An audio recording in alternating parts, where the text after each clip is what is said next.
O Jornal Taguacê está aqui na Central Única dos Trabalhadores do Distrito Federal. E nós vamos falar da conjuntura nacional, vamos falar também da questão da mobilização do dia 7 de setembro e vamos falar da PEC e muitas outras coisas. Para isso, nós vamos conversar com o presidente da Central Única dos Trabalhadores de Brasília, Rodrigo Rodrigues. Boa tarde, Rodrigo. Boa tarde, Jeová. Boa tarde a todo mundo que acompanha o Taguacei. Rodrigo, como é que você está vendo esse atual momento? Teve um movimento ontem e parece que foi muito bonito. Eu senti que era o movimento aí da PEC e também de outras coisas. Como é que foi o movimento de ontem? Ontem foi um dia nacional de paralisação do serviço público, né? Nós tivemos uma greve nacional em que os servidores públicos paralisaram as atividades e também alguns setores da iniciativa privada paralisaram também a produção para discutirmos a questão da PEC 32, que é chamada reforma administrativa, que para nós, na verdade, é a destruição dos serviços públicos. Essa PEC... A PEC da morte. É uma PEC que pretende desregulamentar a prestação do serviço público como nós conhecemos hoje, sobre o pretexto de modernizar o serviço público e o Estado. Mas o que eles querem, na verdade, é abrir para a iniciativa privada a possibilidade de privatização de todos os serviços que o Estado deve prestar, como educação, como saúde, por exemplo, e fazer com que os servidores não sejam mais concursados.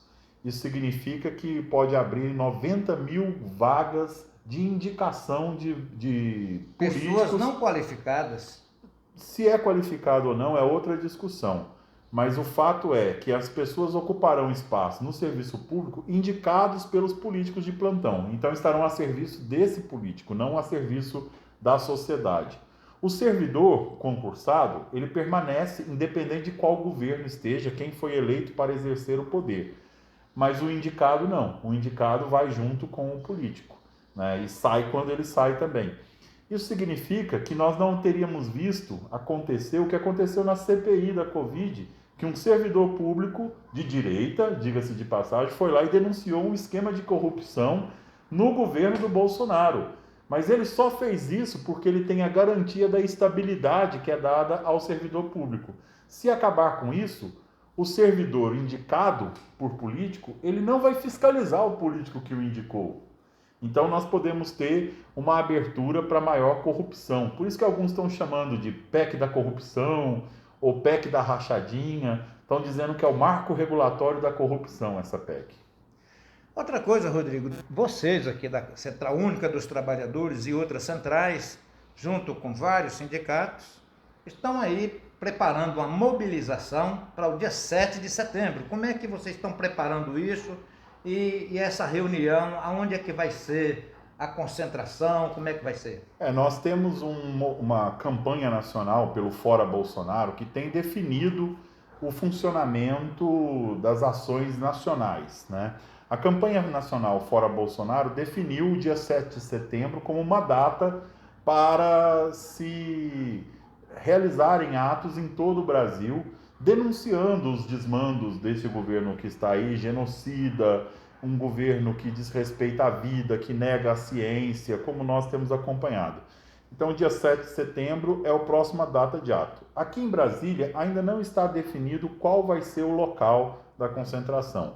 As entidades que organizam as mobilizações, que convocam a população, estão se reunindo, estão dialogando, mas logo em breve deve indicar um local de concentração, uma hora, para poder as pessoas se encontrarem. Fiquem atentos que rapidamente, isso a rede social cumpre facilmente essa divulgação. Mas teremos ato em Brasília, Fora Bolsonaro, dia 7 de setembro.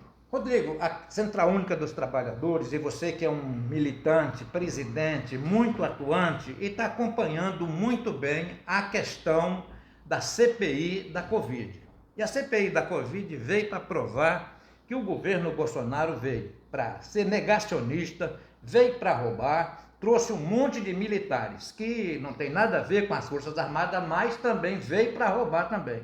Qual a avaliação sua hoje do governo federal? Olha, o governo federal, nós estamos vendo aí com a CPI, É uma mistura de negacionismo, de falta de compreensão do que é importante de política pública de saúde e de corrupção. A CPI está mostrando isso. Então, fez-se uma grande campanha em favor de um medicamento que não tem efeito para tratar a Covid por interesses econômicos, está ficando demonstrado. Isso querendo roubar com a desgraça alheia. Nós vimos agora com a denúncia do servidor público do Ministério da Saúde que não se comprou vacina antes porque estava se tentando negociar uma propina por dose de vacina.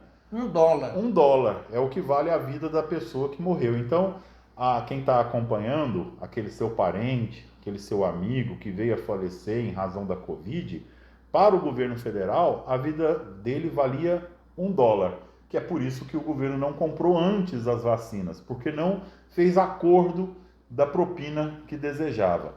Então, nós estamos vendo com a CPI que é muito pior do que a gente imaginava do que poderia ser. Já sabíamos de tudo que estava fazendo, no início do governo as barbaridades já eram ditas e agora pessoas estão morrendo em razão de uma política criminosa e equivocada desse governo federal.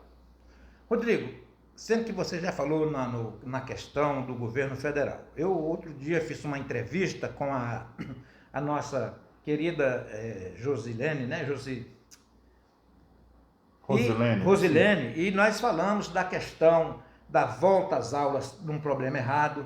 E eu queria que você que está aí, você que simplesmente está acompanhando de perto, todos os servidores aí com salários congelados, tem o desemprego, toda mazela com esse governo. Qual é a sua avaliação do governo ibanês?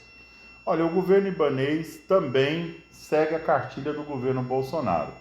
E se no começo o governo ibanês atuou muito firmemente na pandemia, fechando as atividades, fechando as escolas, com o tempo ele foi se adequando aos interesses do próprio governo Bolsonaro, reabrindo atividades, não dando importância para os números. Não à toa, o DF é talvez a terceira unidade da federação com maior quantidade de mortes por 100 mil habitantes do Brasil. Então morre-se muito no Distrito Federal em razão da Covid. E pior ainda, nós estamos vendo agora, circulando na mídia, nos debates da Câmara do Distrito Federal, os escândalos que estão se fazendo com a questão da saúde pública no DF. Nós tivemos um secretário de saúde preso. Nós tivemos um secretário de saúde que foi preso durante uma investigação de desvio de corrupção. Infelizmente, isso não tem reverberado na população. Nós temos que fazer um trabalho de esclarecimento da população de que o que está se acontecendo na saúde do DF, na política do DF, é algo absurdo, não podemos tolerar. E, inclusive, nós tínhamos uma campanha forte para que o governo do DF fizesse a compra direta de vacinas aqui para a população, o que nunca foi encaminhado. O DF poderia ter vacinado, poderia ter sido o primeiro estado a vacinar toda a sua população, inclusive jovens. Isso não aconteceu, infelizmente. Então, nós vivemos aqui no DF uma situação muito caótica, muito complexa e que temos que encontrar uma saída disso. Não podemos reeleger ibanês. Rodrigo, o nosso tempo é muito limitado e nós temos muitas coisas para falar, mas hoje não vai dar. A única coisa que eu quero dizer a você é agradecer a sua atenção e eu quero deixar aqui o Jornal Taguacei à sua disposição. Tudo que a Central Única dos Trabalhadores, todos os sindicalistas precisarem, nós estamos manados nessa luta aí. Obrigado a todo mundo que nos acompanhou.